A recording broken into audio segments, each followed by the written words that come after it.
On this week's episode of Nikon's Birding Adventures TV, I'm in Palm Coast and the Flagler beaches in northeast Florida.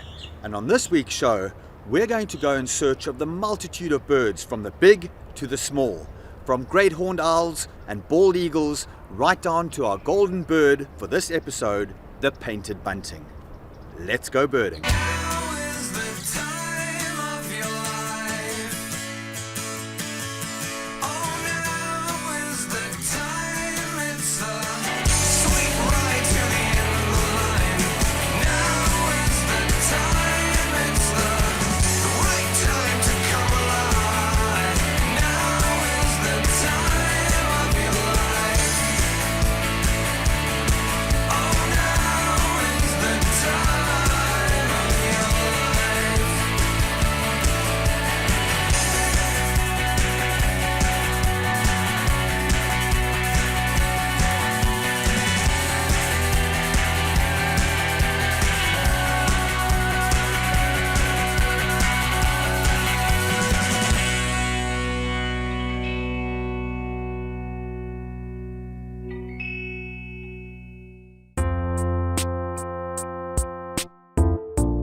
The city of Palm Coast is situated in northeastern Florida between Daytona Beach and St. Augustine.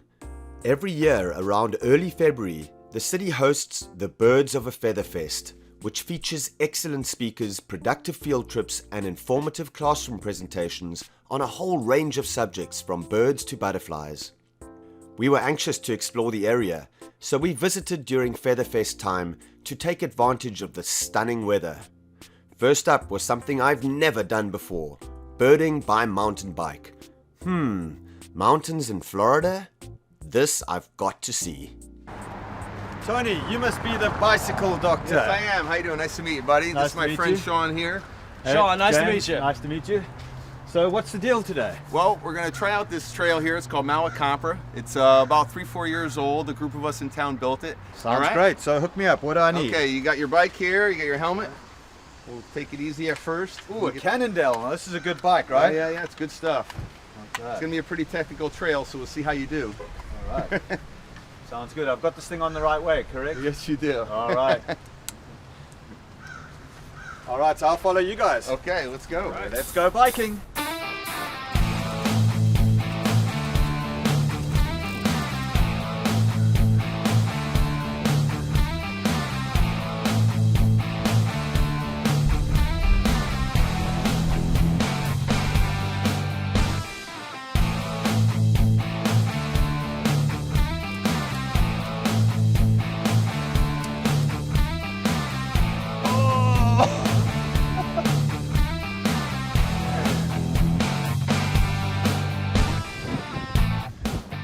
These guys are freaking nuts.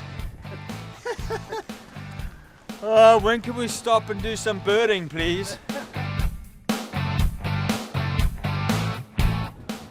Oh, I don't know about this. I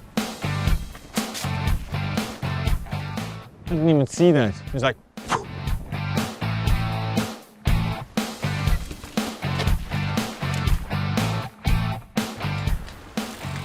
Oh, wood duck. Out in the water here. See that wood duck? What's a wood duck? Well, you're looking at it. It's beautiful. Look at the beautiful colors on the male. I don't know whether Tony expected to be taking a birder out because these guys have gone off and I've said, no ways, I'm not cut out for this. They've been doing these ramps and they're these like roots all over the path and I'm like, I'm getting off this bike. I'm going to do some birding. So they've gone off. They've been doing their thing and I'm just going to do some birding over here. We've got a really large, really nice mixed flock of warblers here and some other birds as well. There's we've got black and white warbler climbing up the tree here. And you can see this is an incredible little bird. They almost look like nuthatches when they're going up and down the trees, like little mini woodpeckers looking in crevices for insects. Beautiful little bird. Yellow rumped warblers. Of course, palm warblers are all around. They're just starting to arrive. So we've got palm warblers here too. These oak hammocks, these big oak hammocks with this pristine, big, large growth trees are very, very good for warbler flocks. We've got yellow warbler. Nice yellow warbler just above us in the tree here. My supposed guides for this adventure, and they've just left me in the lurch. Where have you guys been? Huh? We're out sourcing all the birds. Yeah. Looking around. Yeah. Sourcing the birds. I think you guys have been doing something we were else. trying to get them to stay in one spot, but it didn't work too well. You know? Right. Got a lot out of our peripheral vision. Yeah. At like what? Like 60 miles an hour Yeah, over ramps and about stuff? that, yeah. I thought I saw something, but no, I'm not sure. Well, now we're going to head off to go and find some other birds and some other great sights around Palm Coast.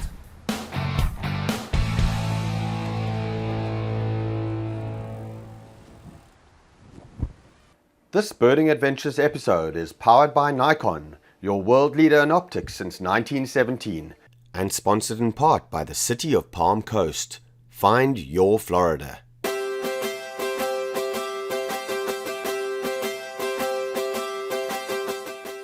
This is Princess Place Preserve, probably best known for its great diversity of woodpeckers, but also for its nesting bald eagles that nest here year upon year, the same pair in the same tree. And we've got the nest in our scope view right now. We're going to try and get a closer look.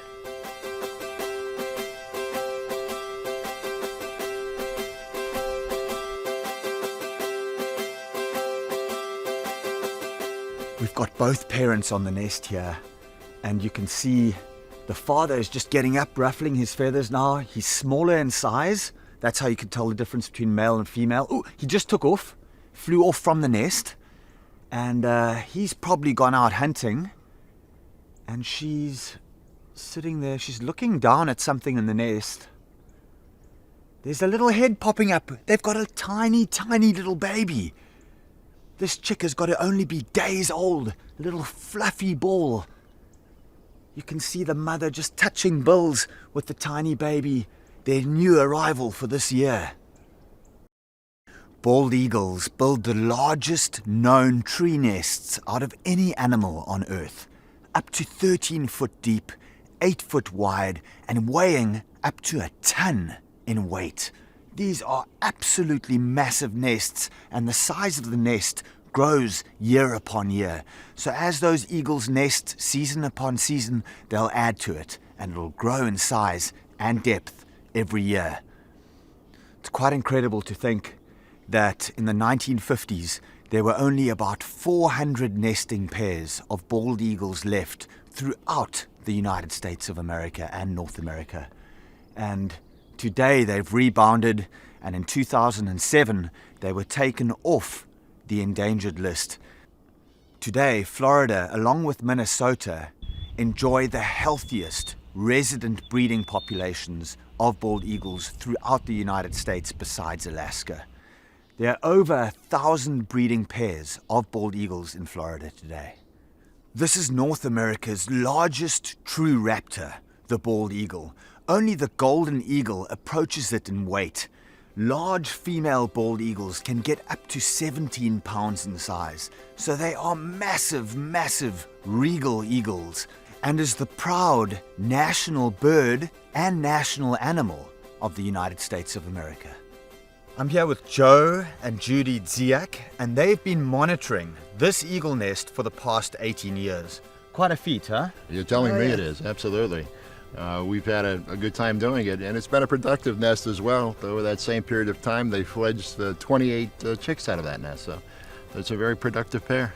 So contributing to the already growing population of bald eagles in Florida. It's really great. No doubt about it.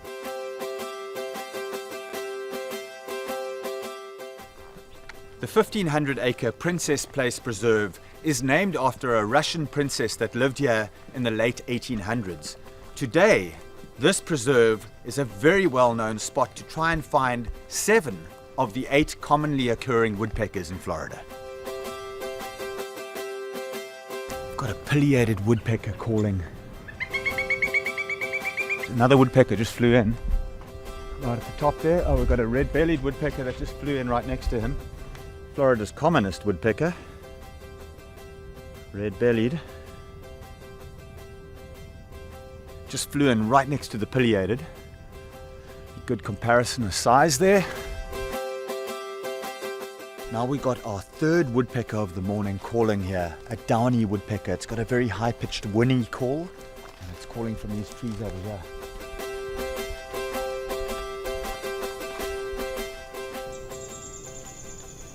There you can hear that high-pitched call. That's downy woodpecker. Oh, awesome! Red-headed woodpecker. This is one of the most beautiful of all the woodpeckers in North America. It's often called the flying checkerboard because it's black and white with this beautiful, beautiful red head. Oh, what a magnificent bird.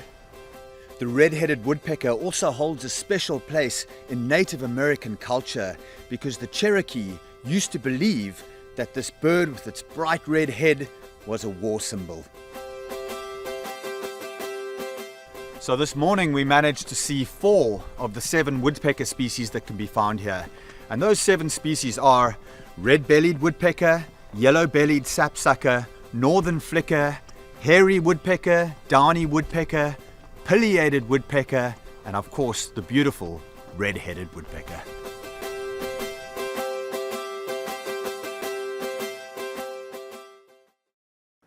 This Birding Adventures episode is powered by Nikon, the world leader in optics since 1917. Hobie Mirage Drive Kayaks. Enjoy nature effortlessly.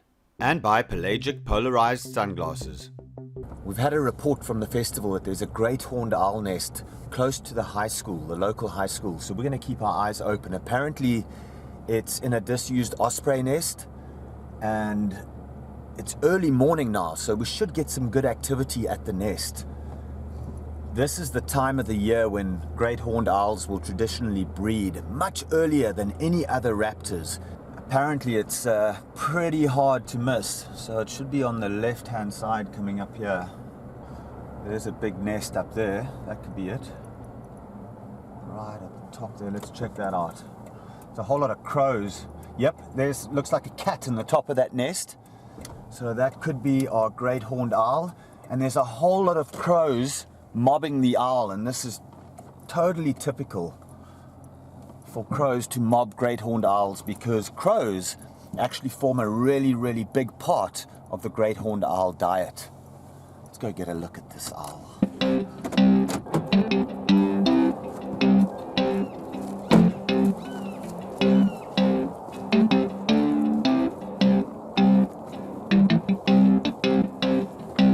Pretty cold here this morning. 48, 49 degrees. Looks just like a cat on top of that nest. It's a great horned owl. What a beautiful nest to film because it's not incredibly high up. And we're pretty much on a little embankment here on the side of the road, so we have got a pretty good line of sight view straight into the nest. It's awesome. You can really see the tufts on top of the head, which is how the great horned owl gets its name, from those tufts which look like horns. So we've got the big female sitting on the nest here and looks like she's incubating eggs. This is the second heaviest owl in North America after the snowy owl and one of the largest owls in the world. It's also called the tiger owl, and this is a reference to the fact that the early ornithologists in North America recognized that this was one of the most voracious apex predators in North America. This massive predator is not afraid to tackle birds of really large size like ospreys, red-tailed hawks. They'll actually attack them when they're on their nests and feed on them. It is such a voracious predator. They've been known to take small dogs, cats, anything that they can really overpower. Very, very voracious apex predator of North America. Great horned owls have even been known to tackle bald eagles, which are birds 3 times their size and weight. They are not scared of anything, and they especially like to attack larger birds of prey to take over their nests, which is exactly what this pair of great horned owls has done by taking over this osprey nest over this wetland. When great horned owls nest close to wetlands, which is what this pair have done, they'll often feed extensively on American coots. And up to 60% of their diet of a pair like this can be made up of American coots. Wow, there's like 50 crows here mobbing these owls, so much so that they're really making them frustrated. The male came in, he chased these crows, the female got off the nest and got all aggressive with them, then jumped back in the nest. There's a lot of action happening here this morning. Wow. Great horned owls are a significant predator of American crows and their babies, and this is a perfect example of crows mobbing owls to get them out of their area. And vice versa, if the crows can get together in such great numbers, as has happened here this morning, they can really frustrate those owls, get them to move off their nest, and then they can get in and destroy the eggs. And as soon as those crows came in, that male great horned owl was flying to and fro, fighting off the crows.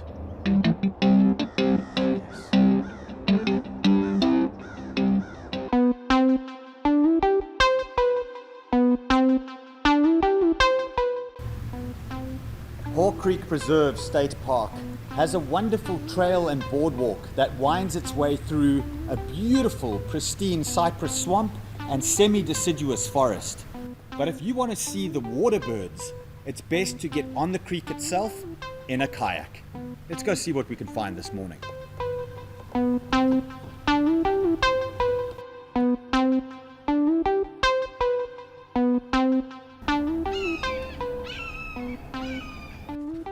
Oh, we've got a red-shouldered hawk up here.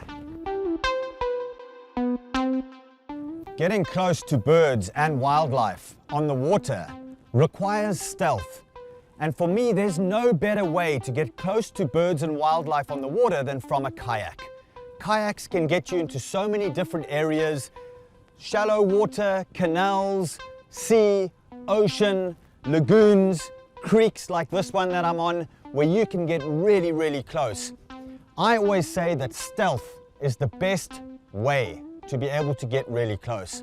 And the Mirage Drive allows you to do just that on these Hobie kayaks, because you're not doing any excessive paddling with your arms. There's not excessive movement that's going to scare the birds or the wildlife, and you're able to sneak up very quietly, lock onto your subject, and then get those award-winning shots.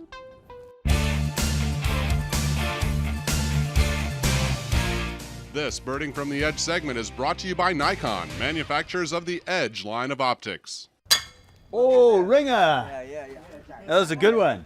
We're at the Flagler County Horseshoe Pitching Club, and this is true old Florida style recreation.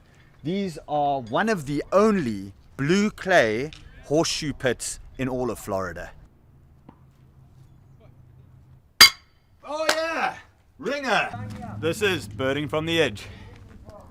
This Birding Adventures episode is powered by Nikon, your world leader in optics since 1917, and sponsored in part by Birds of a Feather Fest, your window to the birds of Palm Coast, Florida. I'm walking to a little secret location at Gamble Rogers State Park, the northern boundary of the park, to go and look for our golden bird for this episode, the painted bunting.